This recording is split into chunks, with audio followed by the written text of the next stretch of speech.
Noniin, otetaan tällainen pieni testivideo täältä. Jaan oikein kirjaa. Tultiin eilen, oli Saripäivän sanotakit kuivassa. Nyt on tämmönen Pontsalla tämmönen pilipäivä, tuulinen päivä. Tultiin tähän näin eka 100 paikka. Nyt kokeillaan toimiiks tää GoPro. Voiko tämmösen kanssa hypätä? Mennään tänne meidän hypypaikalle. Mennään pohjaan, tuossa 10 metriä vaan, että jos menee niin haetaan. Alright, tästä lähtee.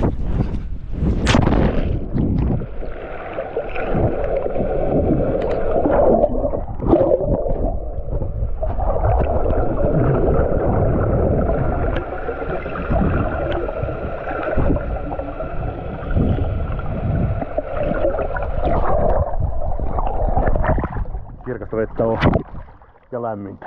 Hyvä viileitä kuitenkin. Ei oo paha. Näin.